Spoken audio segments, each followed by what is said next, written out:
Well, hello and welcome to this one-off special podcast about Teclan. We were asked by team members why we haven't done one, and so we're rectifying that today to talk about Teclan, teclan.com, our journey, and more importantly, our customer and client journey that we've had over the past, 26 years? 26, yeah. I'm Hendry. I founded the company in 1999, and I'm chatting with Fergus Weir, who's the managing partner. And it's fair to say things really kind of took off when we set up this operation here in the Highlands in 2003, and you joined the company.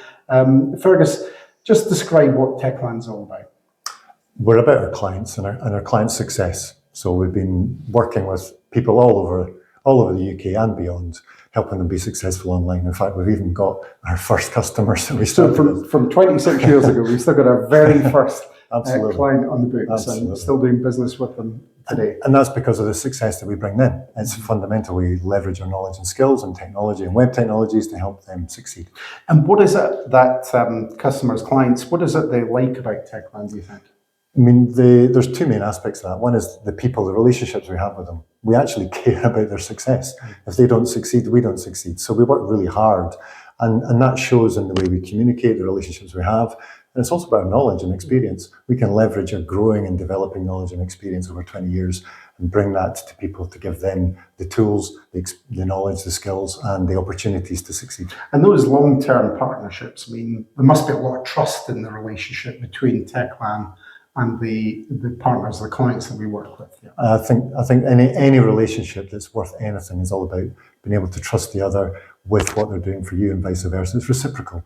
We trust our clients to work with us in a certain way, and they trust us implicitly to be able to deliver results for them and actually have their back. Really care about what's happening for them, what changes might be in the marketplace, what technology changes are coming, what things might be potentially disaffecting them. We can step in and help course correct and keep them on the path to success. Been through some big changes in all that time. It's a long time to be in the industry. What have been the key milestones that you've seen?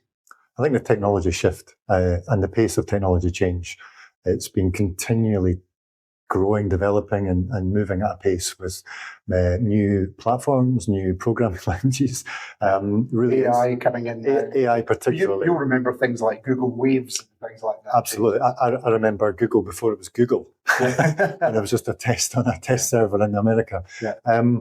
Watching and being interested in that has been absolutely key. And that keeps us several steps ahead of the marketplace and enabling to look at the opportunities that are there and present and can be leveraged for our clients. And what is it about that application to professionalism, do you think, that strikes a chord with clients?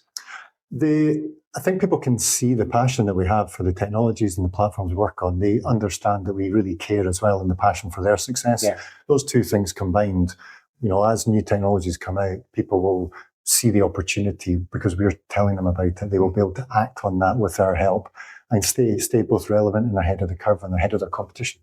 And with all these clients over 26 years, I mean, literally hundreds of clients across the UK and the rest of the world, it's difficult to pick out an individual story, but tell us about a client success that we can share with the people who are listening and viewing. I mean, there's so many. That's the beauty of this business. Yeah. We really are spoiled for choice because people stay with us for a whole number of reasons as well.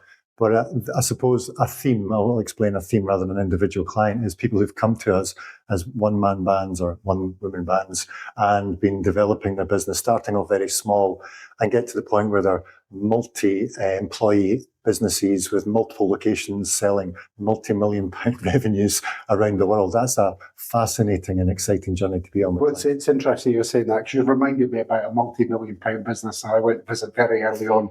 You were working out of a shed in their back garden, and now they're doing all this turnover. Absolutely. And the fundamental principles are pretty straightforward, aren't they? Yeah. It's you've got something, a product or a service that's worth taking to market, and then you market it. That's it. It's all about making sure that you get your message and your product in front of the people who are potential customers in a way that engages and motivates them to purchase from you or engage with you in that. And it's really that simple. There's psychology at play here. Of course, for clients in this business, or indeed any business, results are things that matter. So how do you measure success for our clients? What do you see as the step forward?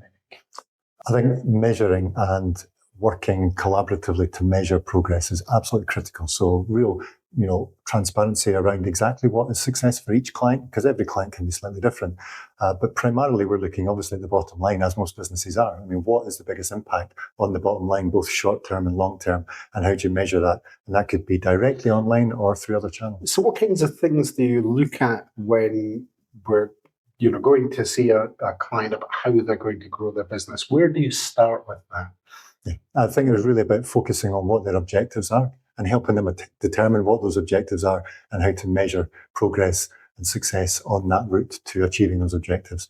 And then it's about working with them collaboratively to see and make sure they're making the right decisions around investment, around messaging, around brand, around how they can position their products in the marketplace in front of their potential customers. So it's managing that process with them on an iterative basis.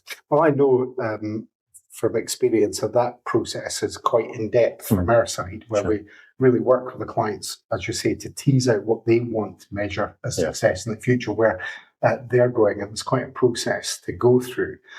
Tell me about some of the myths or the fears that people have about digital marketing that they should actually pack away and say, look, push that to the side because there are opportunities here. Well, I could probably answer that by describing a particular client or a type of client that we see as being successful time and time again. And it's the ones who are bold and brave and invest in their marketing and invest in their advertising and invest in their business.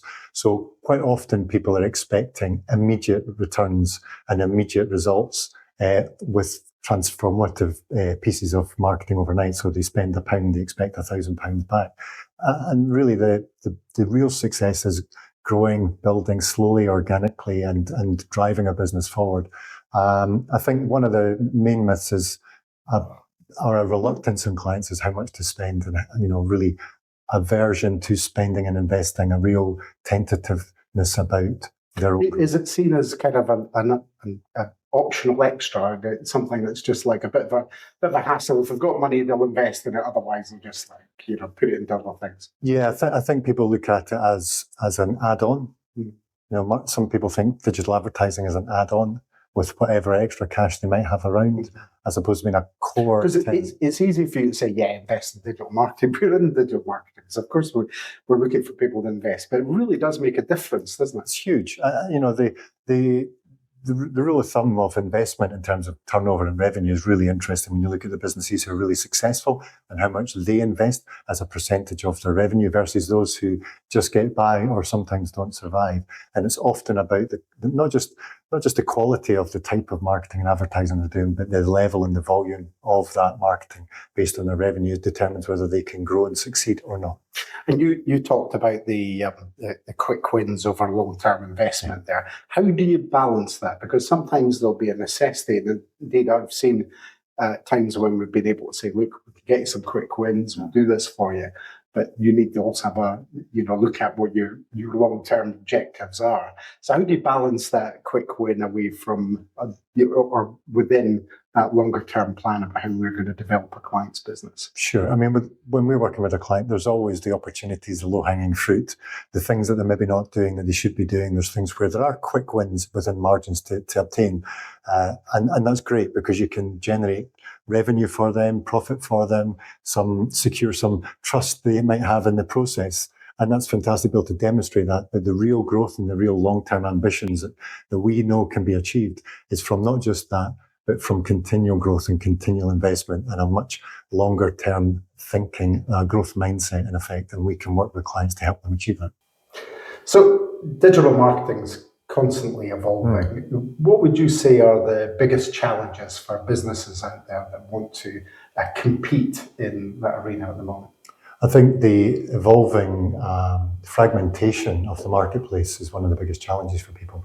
Where 10 years ago, if you're on Google, you were 90% of the way there.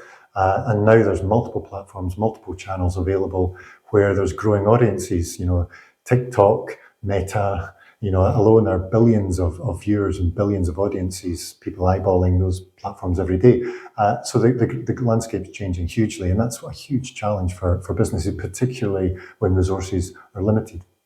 You talked about a couple of kind of social media changes that are happening there, but we've also got AI, automation. These are buzzwords, and some people have engaged thoroughly with them and absolutely kind of understand the impact just now, and other people will still be seeing them, kicking away in the background. Maybe had a look at ChatGPT, but not done a lot more than that. How do you see their role evolving in this marketplace? Interesting question. The AI evolution has been one of pace of change that's unprecedented. And what we're doing now in 6 months' time will be completely different.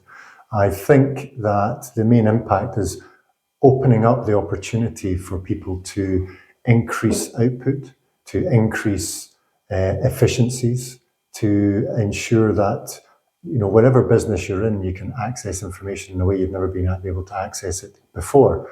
That said, there's also caveats in there as well in terms of the evolving nature of it. And human intervention is still very much. And it means changes in search engine technology for a start, doesn't it? Absolutely. I think the landscape of search is changing fundamentally, and lots of businesses have to respond and react to that, and have to stay alert to the fact that, for example, the volume of traffic that used to come from your website through search is diminishing because information is being presented on the search platforms directly in the form of AI summaries. And the information people are looking to obtain is being given to them directly through AI agents and AI personal assistants. So the way of presenting and positioning yourself in the marketplace has to be fundamentally changing to adapt to that. Look, for many in the watching this or right there will be won't have heard the word omnichannel, or if they had heard it, they haven't looked into it. It's a term we've been using for a couple of years now. Just tell me about, because you mentioned some of those different social media things. We've talked about the change to search. What is omnichannel, and why is it important that people embrace it? Well, as I alluded to before, the fragmentation of the digital landscape, where people inhabit, where people spend their time digitally, regardless of age or stage or geographic location, is so varied now. And the way of presenting your message to a market has to adapt to that fragmentation. There's more and more and more of these places to promote your message and products and services. And really omnichannel encompasses that. So it's about how do you find your product and service and place that the message in front of your customer. Now they're in many, many more different places. So it's a faster story now. It's not a news story, because we started off with advertising in newspapers, and then it was the radio came in, and those were supposed to kill each other off. And then we had TV and movies and lots of, and then the obviously the internet and everything else. And all of these things are now become extra layers. So omnichannel is just another version of that evolution, but it's much quicker and much more direct now. And changing it, Yet we are old enough to remember all those things. Some people might not remember the internet as it came online. Absolutely. The evolution of that is quicker. The pace of change is quicker. So the ability to be reactive to the different channels has to be quicker, and because of that. So if you had to give one piece of advice to business owners about how to future-proof their business for digital marketing, what would you say? There's a question for you. Absolutely. What is the crystal ball answer to being successful in the future? I think it comes down to simply this: is ensuring you have a culture of adaptation, of evolution, a culture of being open to change. Don't become complacent with what you think is working today. Constantly evolve, constantly look for new things to keep yourself apace with change. It's hard work, and that's where getting the right help, the right skills, the right expertise, and working with people like Teclan who are able to keep a pace of change is so important. And looking at that detail, on a daily basis, almost an hourly basis, in terms of saying, right, how do you make those changes? How do you make those adjustments you need to make in order to stay successful? And of course, use some of the advantages you've got, being able to take, for example, a lot of people wouldn't realize that there are tax benefits in digital marketing that they can claim for that investment in their businesses, but using that advantage to make sure they're staying ahead of the competition. Absolutely. It's about making sure they have a really clear strategy and have the right skills and resources to deliver that strategy, to grow their business, to be investing and moving forward and always looking for the competitive advantage. Otherwise, the market will overtake them, and it's probably going to do it at a pace that they're not quite ready for at the moment, and it's going to get faster. So Fergus, it's well known to people who know us that we could talk all day on anything, not let alone teclan. And certainly in this very brief conversation, which we've tried to keep interesting for people watching and listening, there's a lot of ground that we haven't covered, a lot of detail. Maybe they'll coax us to do that later. But let's talk about something that, looking back over the past 26 years, the past 20 odd years for you, what's the one thing you kind of look back and say, I wish I could change that? Yeah, regrets. I think for me, it's those people that we've spoken to, those people we've given advice to, that we know is good advice and good recommendations for growing their business, and they haven't taken it for whatever reason. Hardworking people, people who have really got their, working in all sorts of sectors. And it's rare, but when it did happen, it was really sad to see them no longer in existence. When you could help them. That's a regret, I suppose, and something I wish we could have done differently. Because success, as we've found out, is really about application, isn't it? It's really about just applying the right principles and doing it. It's not. Success isn't a kind of magic, mixture. Some kind of strange brew that you get. It's actually pretty fundamentally about just doing the right things for your business. Relentlessly over and over, and continually improving things relentlessly. Absolutely. Well, talking about that relentless thing, what's the most exciting thing for teclan as we move forward? It's probably what it's always been, which is that the technology is evolving and changing, and we love that. It's amazing to see. Again, as the marketplace evolves, who knows what's going to be appearing in the next 6 months to 12 months. And omni-channel is the encompassing framework, if you like, that we're using for really exploring that more and more for our clients. So it's hugely exciting. It's hugely changing. It's interesting you use that word technology, because one of the things that we constantly get feedback about from clients at teclan is not only that we know the market, we know how to market digitally, but we know our stuff from a technical standpoint in teclan. We've been through the systems, we've built them, we know the backbones, we know the platforms and all those kinds of things. Do you think that's important going forward, particularly with these changes, our understanding of emerging technologies as well? It's certainly important. A lot for the foreseeable future, a lot of the technologies that we're still leveraging are built on the same framework and infrastructure. However, with the advent of AI, there's evolving pace of change that means it's becoming almost impossible, even for the people who are involved in AI, to know what's going on and be able to demonstrate that. So it's a changing landscape. I think, though, that the technological understanding and the backbone, knowing how the internet works, knowing how technologies work, knowing how people engage with technologies is fundamental. And if viewers and listeners of this podcast can take anything away with the one thing, if they could take one thing away that they should know when they think about teclan, what would that be? Just one thing. One thing. I'll squeeze a few into one if I can. We're still here 26 years later. We're evolving, and we've been the leaders of the marketplace, and we're one of the few, I think, that have survived that length of time, and there's a reason for that. Our clients are still with us through that time, and there's a reason for that too. We deliver results for our clients. That's the bottom line, and we continue to do so in an ever-evolving landscape of technology and web internet technologies. Well, Fergus, thanks for your time today. Yeah, it's been fun. On this teclan podcast, and what a special week, but I've certainly enjoyed chatting with you. If you want to find out more about teclan, then you can get us at the usual place, which is teclan.com, or you can find us on all the social media channels. They'll be listed on this video for you as well to get in touch. If you want to know any more about what we do, or if you have a question you want us to answer, then again, please get in touch using the email or indeed any of the social channels that we've mentioned today. Thanks once again for watching and listening, and we hope to see you or speak to you soon.